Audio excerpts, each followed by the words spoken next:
Est-ce que vous avez déjà entendu parler de l'île de North Sentinel? Une île sur laquelle vit la dernière tribu dans le monde, qui ne connaît absolument pas la civilisation moderne. Une tribu qui vit exactement comme il y a 60 000 années en arrière. Je m'appelle Paul Adam et je vais vous raconter l'histoire de North Sentinel. Il existe déjà pas mal de vidéos qui traitent du sujet de North Sentinel, que ce soit sur YouTube ou encore des reportages. Vous en avez peut-être déjà entendu parler. J'ai décidé de faire mon oral dessus car c'est un sujet qui me passionne particulièrement et je trouve ça intéressant de pouvoir rappeler toute cette histoire. Car c'est une vraie histoire, ce n'est pas une légende. Et c'est encore d'actualité. Du coup, pour commencer, North Sentinel, c'est tout simplement le nom de l'île sur laquelle vit la tribu des Sentinelles. Au niveau de la localisation, l'île est située dans l'océan Indien, dans l'archipel des îles Andaman. Concrètement, ça se situe à l'ouest de la Thaïlande. La taille de l'île fait approximativement 72 km², et du coup cette île est populaire, vous l'auriez compris. Car il existe encore une seule tribu qui vit sur cette île, qu'on a appelée la civilisation moderne, la tribu des Sentinelles. La seule information qu'on aurait, c'est qu'il serait à peu près 250 habitants sur toute l'île. L'autre info est aussi intéressante, c'est que l'île, à l'heure actuelle, n'est toujours pas déclarée auprès de l'Inde. Car oui, l'île fait partie des pays de l'Inde. Et comme on n'a jamais pu rentrer en contact avec les habitants de cette île, dans le groupe des Sentinelles, il n'y a jamais pu avoir de pacte entre guillemets entre le groupe des Sentinelles et directement le gouvernement de l'Inde. Comme je le disais, la particularité de cette tribu, c'est qu'ils ont toujours refusé tout contact avec tout être humain. Effectivement, il est très compliqué d'aller sur leur île. C'est très compliqué d'aller sur leur île, puisqu'à chaque fois, il y a des hommes avec des machettes et des arcs et des lances qui sont prêts à les abattre sur le champ.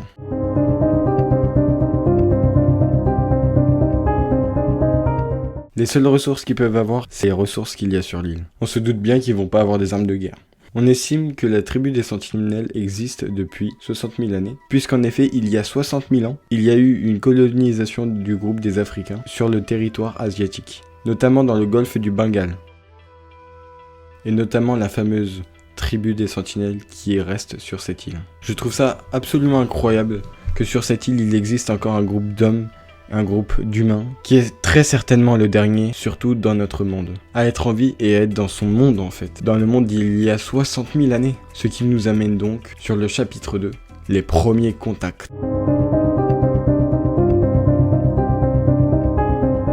C'est du coup en 1880 qu'il y a eu la première prise de contact avec la Grande-Bretagne qui était dans le golfe du Bengale, notamment du côté de Port Blair, qui est la grosse ville entre guillemets à côté de North Sentinel. La Grande-Bretagne a voulu capturer, et l'a fait d'ailleurs, des habitants de l'île, a capturé 6 membres de la tribu, dont 2 vieillards et 4 jeunes. Les 2 vieillards sont morts directement arrivés à Port Blair, tout simplement parce qu'on n'a pas le même système immunitaire.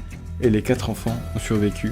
Ils ont été remis sur l'île, on ne sait pas combien de temps après, sauf qu'ils sont retournés sur l'île traumatisés. Et on pense que c'est depuis ce moment-là que l'île de North Sentinel ne veut plus aucun contact avec le monde. Ils voulaient tout simplement les étudier, voir comment qu'ils vivaient. Parce que déjà notre système immunitaire en 1880 était déjà pas mal développé, que ce soit avec les grippes ou d'autres maladies. Notre corps était déjà habitué à les vaincre. Donc du coup, ce premier contact s'est évidemment mal passé. Ils ont pu directement se dire, ils sont arrivés sur l'île, ils ont capturé des gens de notre tribu, ils ont tué 2 personnes âgées et ils nous ramènent 4 enfants traumatisés. On pense que c'est à partir de ce moment-là qu'ils ont totalement voulu arrêter de contacter le monde extérieur. C'est horrible d'avoir capturé 6 membres de la tribu, évidemment qu'on devrait les laisser tranquilles, le sujet n'en reste pas moins intéressant. Je trouve ça incroyable, on a même des plans d'avion, des gens qui survolent l'île, je trouve ça vraiment incroyable. Bref, revenons à notre chronologie. En 1967, on a de nouveau encore une tentative de prise de contact. Cette fois-ci, avec le gouvernement indien, mais en fait la tribu s'est directement réfugiée dans la jungle une fois qu'ils ont vu le groupe d'humains arriver. Malgré tout ça, le gouvernement indien a quand même approché l'île pour leur déposer des offrandes. On ne saura jamais s'ils les ont utilisées. Du coup, on continue le 20 juin 1970, où un anthropologue indien... Alors déjà, qu'est-ce que c'est un anthropologue ? Un anthropologue, c'est tout simplement quelqu'un qui étudie la science humaine. Donc là, du coup, en l'occurrence, c'est pour étudier la tribu des Sentinelles. Ça intéresse énormément de gens, puisque c'est quand même incroyable d'avoir une ère moderne et qu'il existe encore des tribus comme ça, perdues au milieu de l'océan. Je disais, le 20 mars 1970, un fameux anthropologue indien qui a été pris au piège dans une tempête, ce qui a fait dériver leur bateau au large de l'île de North Sentinel. Là-bas, il s'est passé quelque chose de très impressionnant. Je vous mets un extrait de ce qu'ils ont dit exactement mot pour mot. Quelques membres de de la tribu nous faisaient de grands signes pour qu'on leur jette du poisson. Les femmes sortaient de l'ombre pour nous observer. Quelques hommes sont venus récupérer le poisson. Ils semblaient être reconnaissants sans pour autant abandonner leur attitude méfiante. Ils ont tous commencé à hurler des paroles incompréhensibles et nous avons répondu en essayant de leur faire comprendre nos intentions amicales. C'est à cet instant qu'une chose étrange arriva. Une femme se jeta sur un guerrier et simula une union passionnelle. Ce rituel fut répété par d'autres femmes, chacune choisissant un guerrier. Après quelques minutes de cet étrange spectacle, les sentinelles disparurent progressivement dans la jungle. Il était midi passé et nous sommes retournés sur le bateau. Ce qu'il y a à retenir de cette scène, bah évidemment c'est complètement fou. On continue du coup en 1974 où les choses commencent un peu à se corser. Puisqu'il y a tout simplement un reportage qui a été créé qui s'appelle Man in Shark of Man, créé par la National Geographic. La National Geographic s'est approchée de cette île, a offert des offrandes. Je crois même qu'il y avait un cochon. Il y avait aussi une poupée et quelques voitures pour enfants. Le problème d'avoir déposé tout ça, c'est que ça a réveillé l'hostilité des sentinelles. Ils ont commencé à tirer des flèches sur les reporters, dont une flèche qui s'est logée dans la cheville du réalisateur. Même que l'homme qui a tiré dans la cheville du réalisateur a commencé à danser. Toutes les offrandes qui leur avaient été offertes, ils ont commencé à tout enterrer. Le cochon a été enterré vivant et tous les autres jouets pour enfants, les noix de coco, tout ça, tout a été enterré immédiatement. Le 2 août, où cette fois-ci c'est un équipage d'un bateau qui s'appelle le Primrose qui s'est tout simplement échoué sur l'île de North Sentinel. À ce moment-là, l'équipage a tout de suite appelé au secours. Avec l'appel radio, ils ont essayé de prévenir les secours pour pouvoir venir les aider. Malheureusement pour eux, les secours n'ont pas pu venir à ce moment-là à cause d'une grosse tempête. Mais heureusement pour eux, il y avait la tribu des sentinelles qui tout de suite à cause du mauvais temps est retournée aussitôt dans la jungle, sans vouloir aller les attaquer. Du coup, l'équipage est resté une semaine sur l'île, complètement échoué à l'abandon. Ils avaient des équipements de survie, évidemment. Du coup, l'équipage a été secouru une semaine après. Ce qui est très intéressant, c'est qu'à l'heure actuelle, si vous allez sur Google Maps et que vous allez regarder au nord-ouest de l'île, vous allez voir l'épave du Primrose. Ensuite, au début des années 1990, la tribu a commencé à se sentir un peu plus à l'aise avec les nouveaux arrivants, qu'ils venaient de s'approcher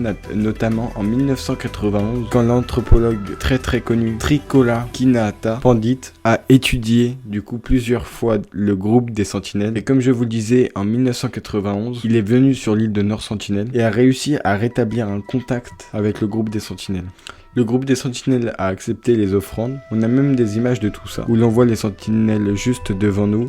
Ils sont vraiment très proches, mais évidemment cela n'a pas duré des heures et des heures, puisque très rapidement, après avoir accepté les offrandes, le groupe des sentinelles est tout de suite redevenu hostile. La tribu a commencé à repousser l'anthropologue ainsi que toute son équipe en leur tirant des flèches. C'est en 1996 que le gouvernement interdit d'approcher à moins de 5 km l'île. C'est d'ailleurs une très bonne chose qu'ils aient décrété ça, puisqu'au bout de 120 ans, on a bien compris qu'ils voulaient pas qu'on les aide. Ils veulent qu'on les laisse en paix. Du coup, le temps passe, on les laisse tranquilles globalement. Il n'y a pas d'autres personnes qui viennent les déranger, les étudier. Jusqu'en 2004, il y a la fameuse tempête naturelle, le tsunami. Le gouvernement indien s'est justement soucié de l'île et a survolé l'île pour savoir s'il n'y avait pas de dégâts majeurs, s'il restait des survivants. S'ils avaient réussi à survivre, il n'y avait aucun dégât à l'île. Ils venaient vraiment dans une démarche amicale, sauf qu'il y a eu un petit problème. Une fois que les sentinelles ont aperçu l'avion, ils ont commencé à lui tirer des flèches dessus. Heureusement pour eux, les pilotes en sortent indemnes, ont réussi à revenir à Port-Blair. En 2006,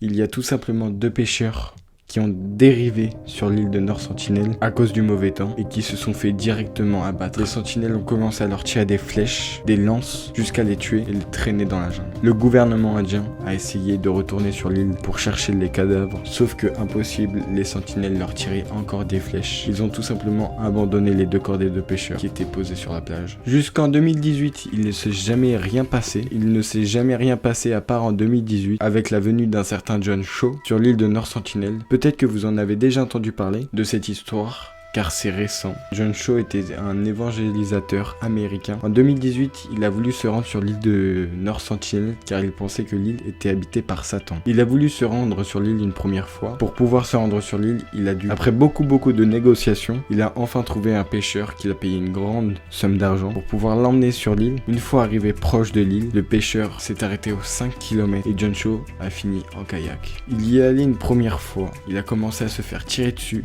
avec des flèches. Heureusement pour lui, il y a une flèche qui lui est arrivée droit dessus Elle s'est logée dans la Bible qu'il emportait avec lui. Il a directement décidé de faire demi-tour et d'y retourner 2 heures plus tard. Sauf que c'était la fois de trop. Sauf qu'il ne le savait pas, il n'allait jamais repartir de cette île. Effectivement, une fois arrivé sur l'île, le pêcheur qu'il avait déposé a vu toute la scène et a vu John Cho se faire tirer dessus. Malgré le fait qu'on lui tirait des flèches dessus, il a continué d'avancer. Une fois arrivé sur la plage, il y a un sentinelle qui lui a sauté dessus et qui lui a mis la corde au cou et qui l'a traîné dans la jungle. Et le pêcheur est directement reparti. Il est revenu 2 heures après.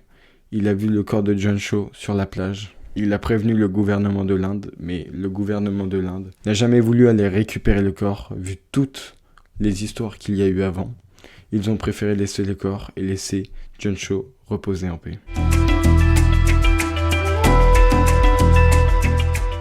Si on fait la conclusion de tout ce qui a pu se passer, encore une fois je vais le répéter 15 fois, je trouve ça incroyable qu'en 2025, il existe encore cette île sur laquelle vit un groupe descendant de tribus, un groupe avec ce peuple qui y vit. Ça fait 60 000 années qu'ils vivent en harmonie avec la nature, ils vivent dans leur monde, ils vivent absolument sans nous. En ville on est touché par l'économie, certaines maladies, ils ne connaissent pas le Covid-19 par exemple. De mon point de vue, c'est pour ça que j'ai bien envie de savoir votre point de vue par rapport à tout ça et que vous puissiez un peu développer dans les commentaires que vous pensez de toute cette île et ce qui est pour vous le mieux à faire par rapport à si on doit les laisser tranquilles ou non. De mon point de vue, je pense qu'il faut laisser les sentinelles tranquilles et les laisser vivre en paix. Merci de m'avoir écouté et bonne soirée.